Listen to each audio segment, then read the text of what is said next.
Ariane, thank you so much for joining us. And on a Friday, yet again, I always love doing these on Fridays. It feels like just something big and epic we can get out of the way before the weekend.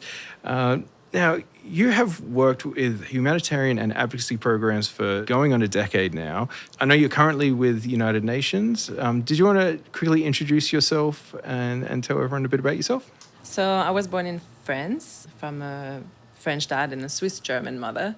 Grew up my entire life in France, studied in France, and got a master in international law and a specialization in human rights. As you mentioned, I worked for international NGOs most of my life in advocacy, and then later on I started working on communication. And I joined the UN 3 years ago almost. I'm working for the Office of the Special Representative of the Secretary General for Children and Armed Conflict. We like long names at the UN. As I started as a political affairs officer, and then I changed for a communication officer now. And I just want to mention that I'm going to speak on my behalf and not on behalf of the UN, but of course I'm going to use my experience as communication officer to fill this conversation with you. Amazing. So tell us a little bit about your journey that led you to now working for the UN. I started this journey about volunteering and somehow human rights. And in the meantime, I was wondering what I wanted to do with my career. And then I thought, okay, maybe law can be an option. So I studied law and specialized myself in international law, got a master's degree in international law, and I specialized myself in human rights.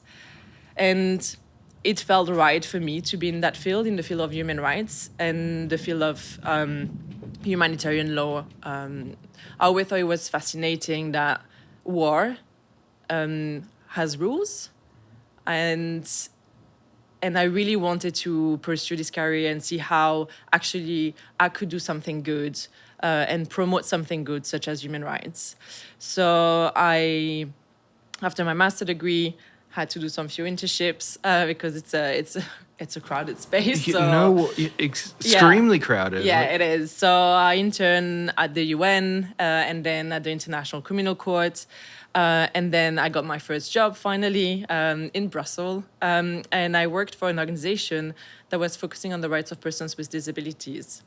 And I started my career working in advocacy. So I was advocating towards EU policies with the African Union, but also with the Caribbean, in the Pacifics, but also in the humanitarian sphere, on how can we be more inclusive towards persons with disabilities. And then after that, I decided to broaden my experience by what we would say going on the field. So I left and I went to Bangladesh and I worked on the Rohingya crisis. And so the Rohingya are refugees from Myanmar. There are around 1 million people crowded in Bangladesh. It's been a very long time now that those people are in Bangladesh. And I worked as humanitarian advisor there for an organization that was here again, focusing on the rights of persons with disabilities, but not only.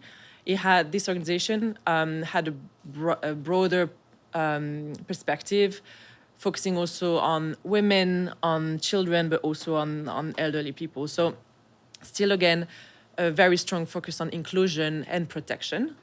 And then after that, I decided to change a little bit my experience, and I worked very much with children affected by armed conflict.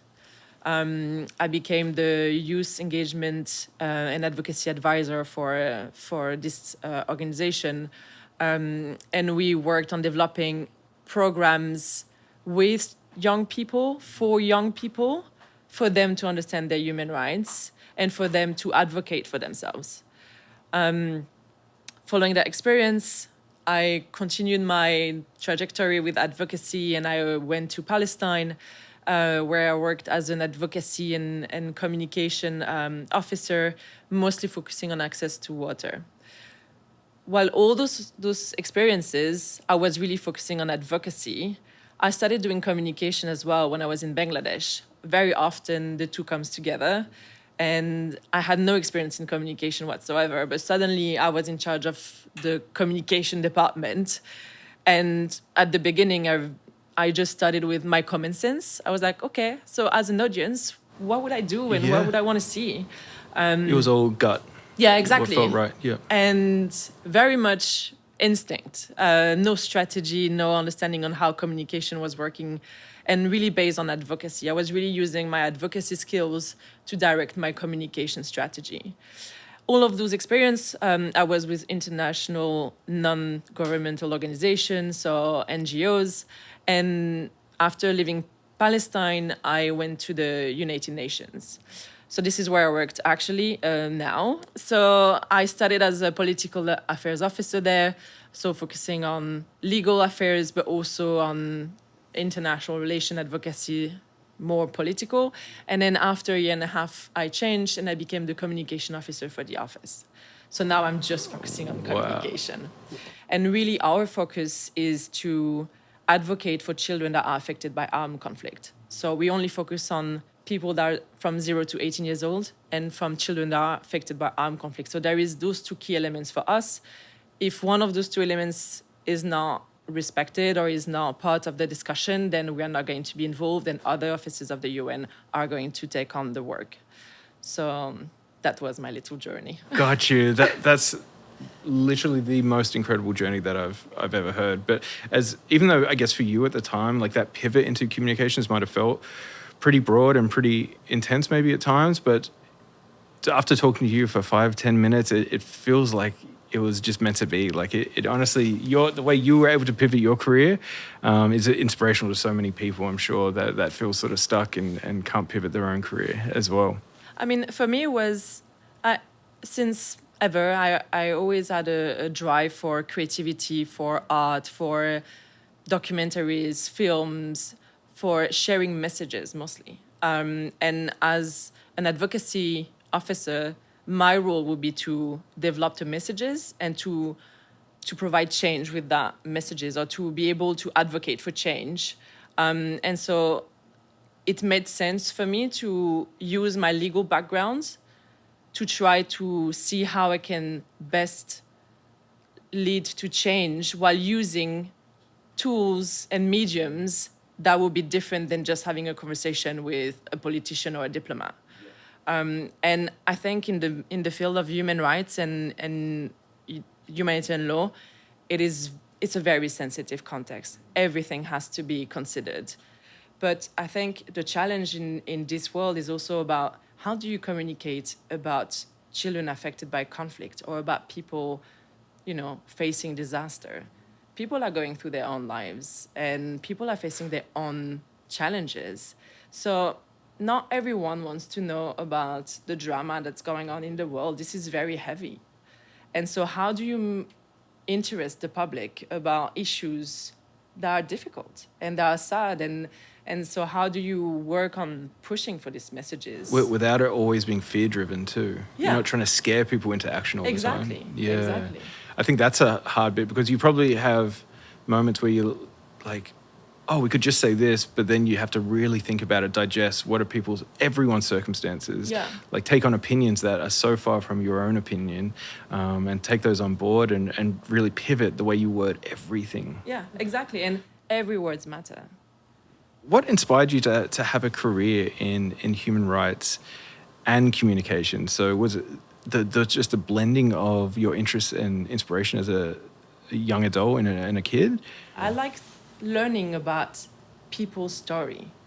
And I think that was the really beginning about storytelling and how you can use people's story to change something, whether it's your own perception or someone else's perception.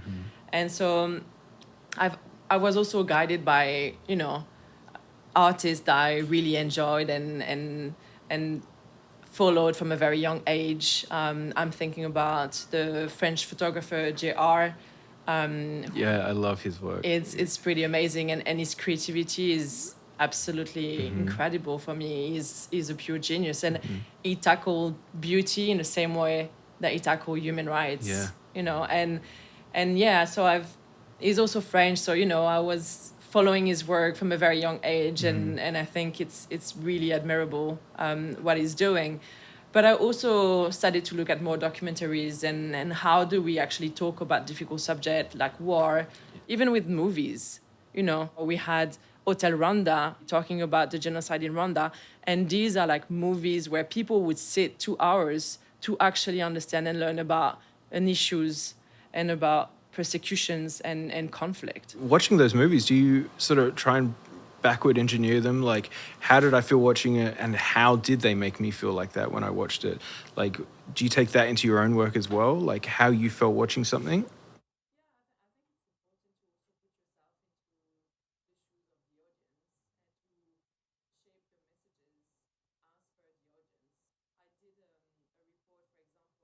About Gaza. And what I realized is that me as an advocacy officer at that specific time, I always grew up seeing the Gaza blockade, and I realized that actually the audience I was targeting was my age. Yeah, right. You know? And so, but what was the life before?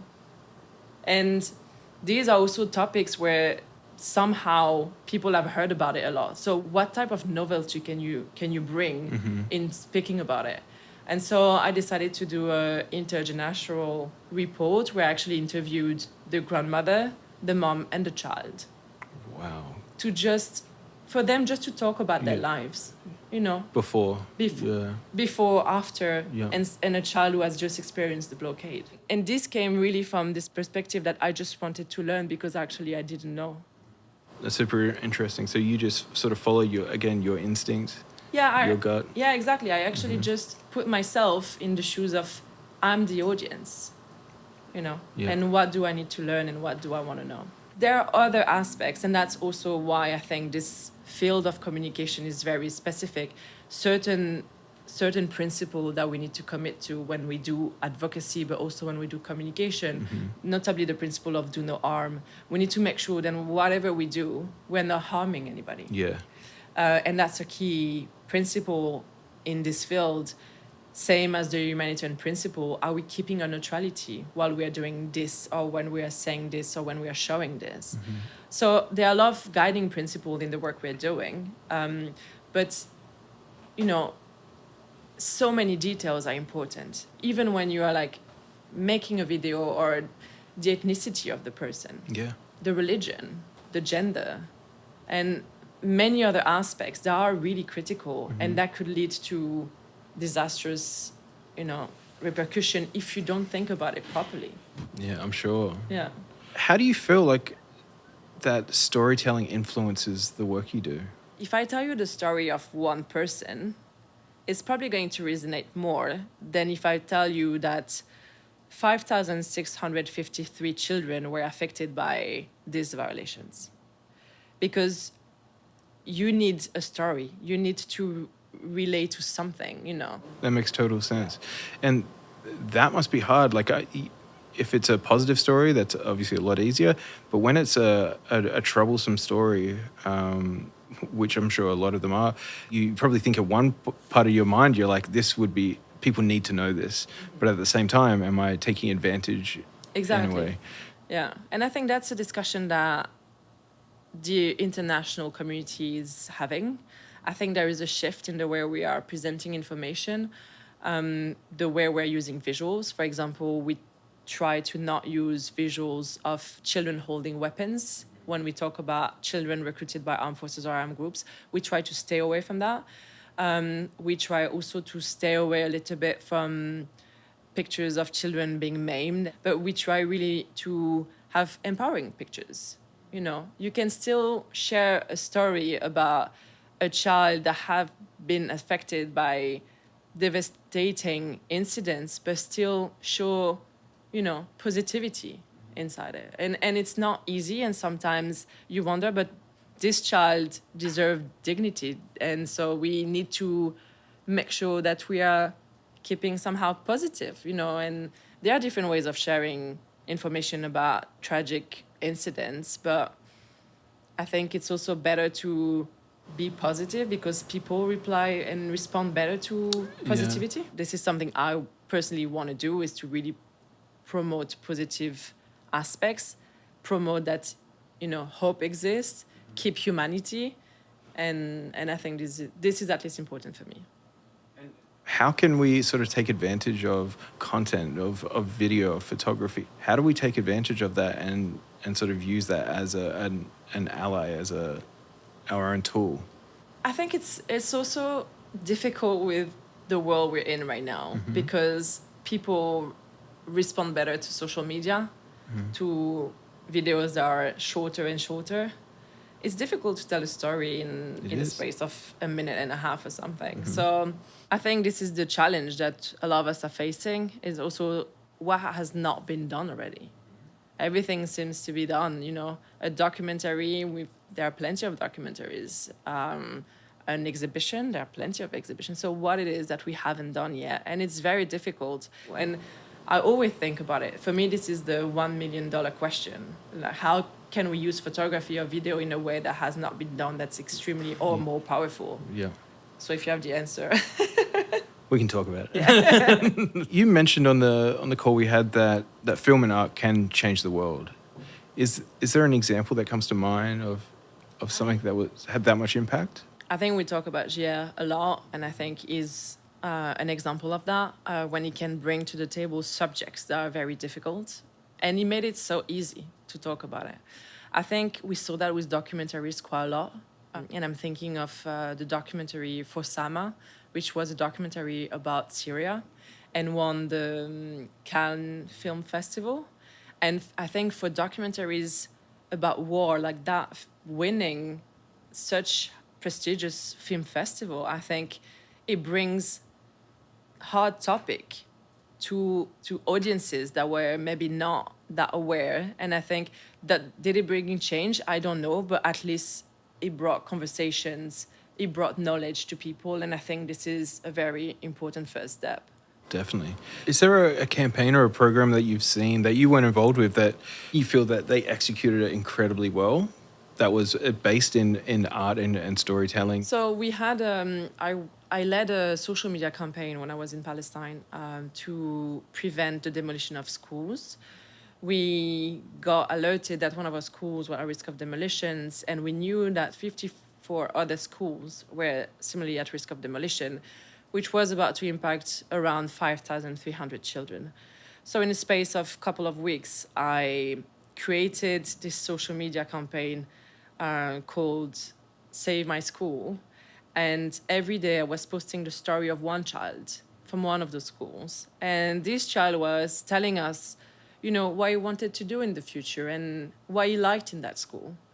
And initially, because it was so rushed, I worked with colleagues from other organizations and agencies in country. And then this campaign was actually taken up by by a lot of others, organizations worldwide and member states. And really through this idea of sharing the story of a child for a week and advocating for his school to be protected, we were able to actually alter the process of demolitions for quite some time. Again, do you feel that personal, that one-on-one story was at the heart of the success of it as well? I think having such story at the core helped other organizations to join the movement. Mm-hmm. I think if we would have just said, more than 50 schools are at risk of demolition, impacting more than 5,000 children. So dry. So yeah, exactly. Nothing. Yeah. You know, what does it mean? Mm-hmm. How do you measure the impact, especially, obviously this varies case by case, but how do you measure the success of a campaign? So it's very difficult. Yeah. And so sometimes as the Save My School campaign, where we are preventing demolitions of schools, here it's very easy. Is the school going to be demolished or not? You know, mm-hmm. So that's pretty easy to identify and to monitor. When it's bigger campaign, it's very difficult. And this is where calls to actions have to be very narrow and to be very precise, mm-hmm. because if you don't have a very precise call to action, it's very difficult to see whether you are reaching your goal or not. Mm-hmm. So when I say call to action, I really refer to what's the ask behind this campaign. What are you trying to achieve? Yeah. For example, if I want 50 or 100 member states to commit to this, if I see that 50 or 100 member states have committed to that specific project or campaign, I know that I've reached out my goals. Mm-hmm. But it is very tricky because committing to something doesn't mean that it will lead to change. So you also have to track on the longer term, and very often those campaigns are very long, and the monitoring needs to be done long after to see whether change actually happened. Some of them are really straightforward, but very often it can be very difficult to track. Definitely. Yeah. What advice would you give to people that want to pursue a similar role that you've got now? I don't know whether people who are true comms people with a journalist background would agree with me, but I think it's always interesting and important to have some sort of like law or understanding of international relations, and law, at least for me, has been very helpful. I think it's very important to be patient and to really think outside the box. And I think that's the case for every creative, actually. So, And for someone that's started as a volunteer that just followed your instincts and did volunteer work from an early age, is there any advice that you'd give to people that are wanting to follow a similar role? I mean, volunteering, I think, is a good way of starting, because you need to be comfortable somehow and sometime in the uncomfortable. And so how do you feel? Can you manage talking about, conflict every day? And so I think it's also about, do you still find, beauty in certain things, and do you believe in humanity? Sometimes my biggest fear is to lose my humanity, or to, just see the numbers and forgetting that behind every numbers there is a person. And then I really don't want to, that's my biggest fear. I really want to keep my empathy and my humanity, and I think volunteering is a good way of doing that. And what is when you're dealing with production companies like us, when you're dealing with maybe other PR representatives, what's the process like of dealing with external vendors from the UN's perspective? So I think this is a completely different department. The UN is, as mentioned, a big beast. So there are a lot of processes. So from what I've understood, if you want to become a vendor for the UN, there is an application process. When certain agencies or where an office decide to do a campaign and needs a vendor, they would contact the procurement office. And the procurement office might have a database already of identified vendors that they will contact. So to be part of that list, you might have to apply for it. So I think it's not an easy process. I think it's a bit difficult, but another way of entering that world is also to work with NGOs, because I think it's easier, and you can find consultancy very often online where they are looking for a videographer to do this and this and that. So I think it can be a first way of engaging in that field. And based on that, maybe start applying for the vendor list afterwards with the UN. Because I think for the UN, it's very important that this vendor already has experience in certain thematic linked to the work. Yeah, no, that makes total sense. And having a good showreel of certain NGO work, right? Yeah. And do you feel that there is although there's so much separation in the world, there is this certain way of us creating community with social media as absolutely. well. There's so much community. Yeah. Do you try and keep that positive outlook as well when you're approaching content for social media? So I'm trying to be really aware of who my audience is. And my audience is very different from a platform to another. Very often I would still try to have the same content on the different platform. Sometimes there are certain social media product that I'm not going to put on one or the other, but I still try to keep coherence between all of them. But for sure, when it comes to storytelling, when it comes to engagement, Instagram is going to be the best platform for me, or for our office at least. And why is that?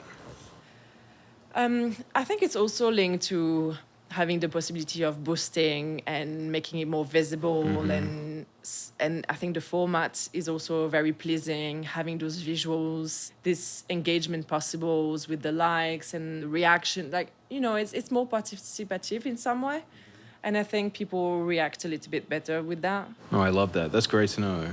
All right, so I want to jump into some rapid fire questions, so very quick questions that so you can give just a super short answer, whatever the first thing that comes to mind. All right. So, what's the biggest thing you miss about France? About France? Yeah. First thing that came to my mind was the baguette.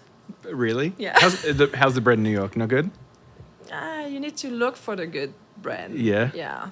What we had a French intern here the other day, and he said Paris baguette is the worst thing. Paris baguette, yeah. Yeah, You need to go in the rural type of areas where they have the proper boulangerie, yeah. Oh, okay. Yeah. Wow. Yeah. What's your favorite way to unwind after a busy day? I go to boxing, to be honest. Do you? Yeah. Where do you go? I'm actually going after. Nice. That's why you got to go fight. I love it. Yeah. Do you go to like group classes or something? Yeah, I go to a group classes, yeah, in New York at Overthrow. Oh, nice. Yeah. Hell yeah. What's the weirdest thing you've ever eaten while traveling?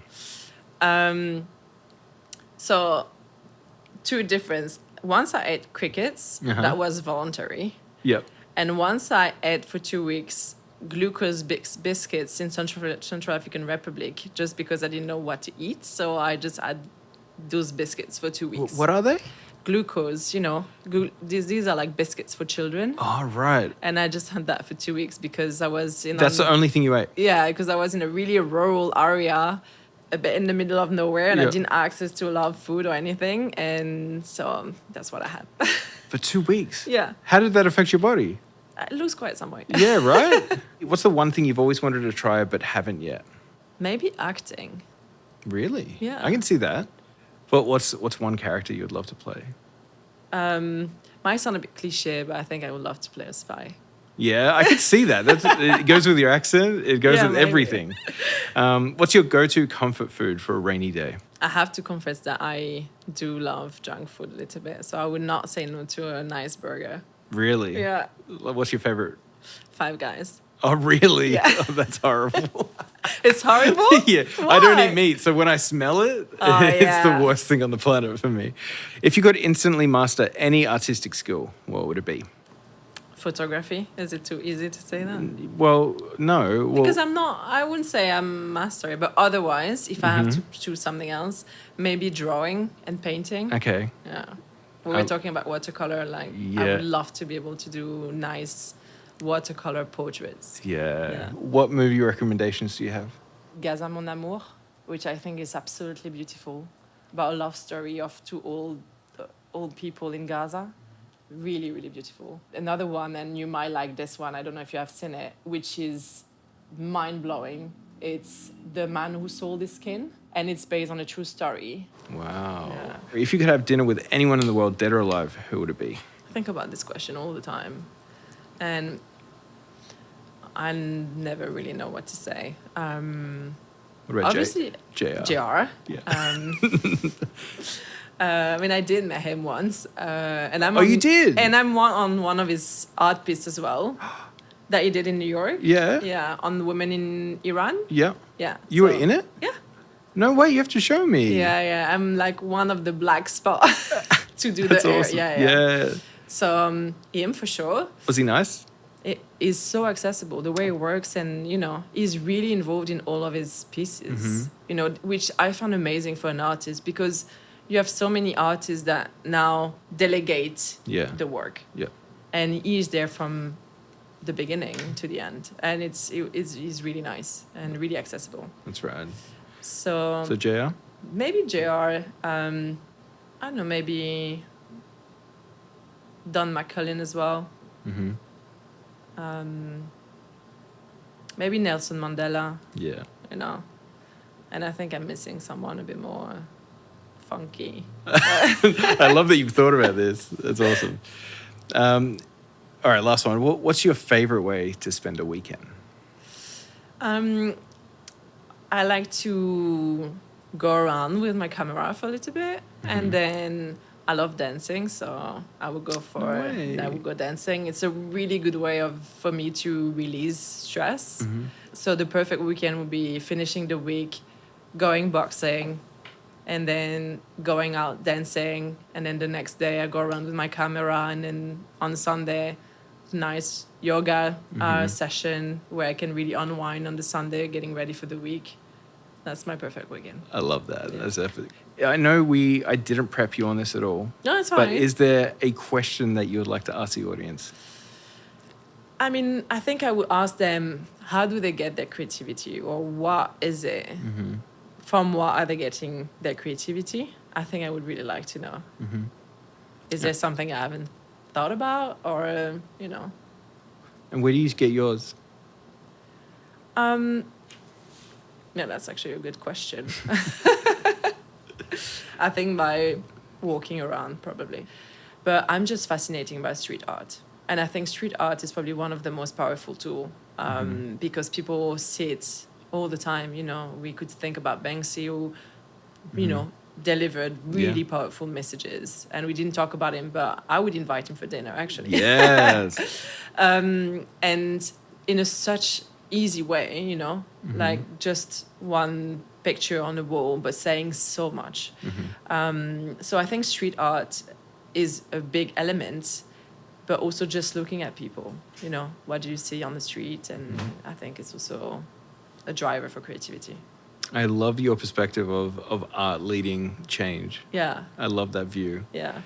I hope it's true. I think it's true. I think it's absolutely true. Yeah. Like, and on so many levels too. Yeah. Like, obviously it's so subjective, but on so many levels, people aren't waiting for someone else, waiting for the government to do something or say something. Yeah. This is an opinion and highlighting a specific case, circumstance, but no, that's awesome. Yeah, but I think it's the way of how change is probably going to happen in the near future. Not population, but like arts and street arts guiding people, and change coming from people more than it might be coming from or at least pushing for change through policies to change through the people, and through their art and their activism. All right, so where can people find you and learn more about your work? So we have a website. So if you type on Google "Children and Armed Conflict," you will find our webpage. We also have Instagram and an account on X, No Children in War. Yeah, And what about your personal LinkedIn? So I have a personal LinkedIn where you type my name, and I've recently started to put my photos online on Instagram. So I'm having a photo account as well. And what's that? It's algnr.photo. That's my account on Instagram. That's beautiful. Thank you so much again. Thank you very much This for was having awesome. me. I just love the work that you do and the passion and inspiration you've had from the get. Yeah. I mean, I can speak about it for hours because I think it's a fascinating topic, and I, with no doubt, claim to be stating the truth. And I know that a lot of people might have a lot of different views and perspective on this particular topic. So this is very much my experience and my journey. But I think it's a very interesting field, and I hope that we can make sure that we keep humanity and that we can all work in creating positive change and protecting each other and protecting human rights. So that would be good. I love it. Thank you so much, Thank Ariane. Crushed it.